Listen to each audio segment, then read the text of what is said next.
अगली खबर का केडीए की योजनाओं पर एक बार फिर ग्रहण लग गया है। सभी योजनाएं फाइलों के बीच जकड़ गई हैं।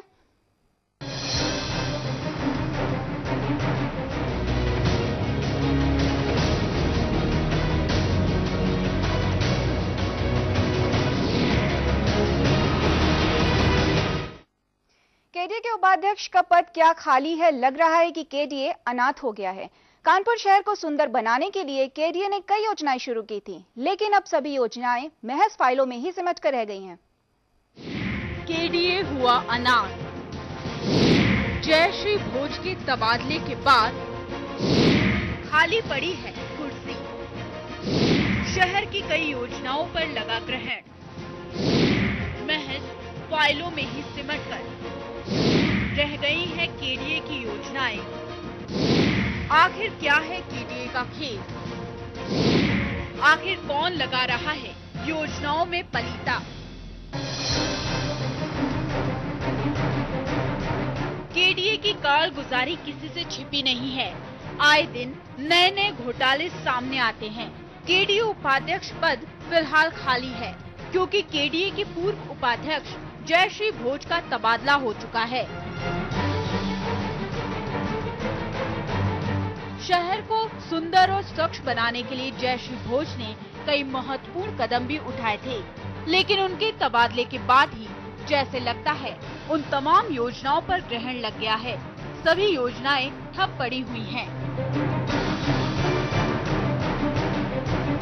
उत्तर प्रदेश सरकार ने कानपुर महानगर के विकास और सुंदरीकरण के लिए करोड़ों रुपए के प्रस्ताव को पास कर कानपुर विकास प्राधिकरण के ऊपर पूरी जिम्मेदारी सौंपी थी, लेकिन इन योजनाओं की जमीनी हकीकत केडीए की इन मोटी फाइलों में सिमट कर रह गई है।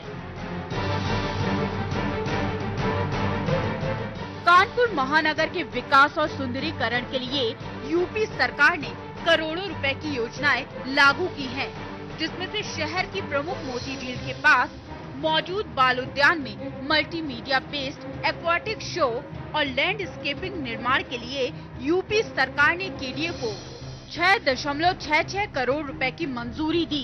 इस योजना को मंजूरी 2014 में दी गई थी, जिसके कार्य पूर्ण होने की तिथि स्वयं केडीए ने जारी की थी। बाकायदे फाइलों में तारीख भी अंकित है, लेकिन अध्यक्ष के तबादले के बाद ज्यादातर योजनाएं अधूरे काम में आकर लटक गई हैं। शासन द्वारा केडीए उपाध्यक्ष जयश्री भोज के तबादले के बाद शहर वासियों के लिए मनोरंजन के लिए करोड़ों रुपए की लागत लगाकर बाल उद्यान पार्क की हालत जस की तस बनी हुई है, जिसके चलते शहर वासियों का कहना है कि केडीए उपाध्यक्ष के पद को खाली रखने के चलते शहर की करोड़ों रुपए की योजनाओं की कार्य स्थिति बहुत धीमी हो गई है।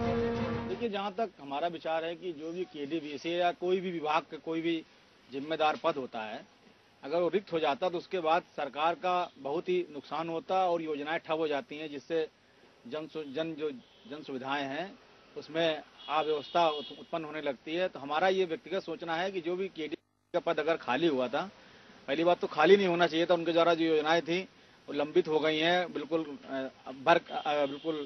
धरातल में चली गई हैं, उनको कोई पूछ नहीं रहा है। अगर खाली हुआ था तो तत्काल उस पद पे नई पोस्टिंग हो जानी चाहिए, जिससे कि जो कार्य रुके हुए हैं उनकी सुचारू रूप से उसका प्रारंभ हो सकता है। देखिए, शहर अंधेरे में जा रहा है। इसको पब्लिक को उस चीज से परेशानी है कि जो कार्य होना चाहिए वो हो नहीं रहे, सारे रुके पड़े हैं।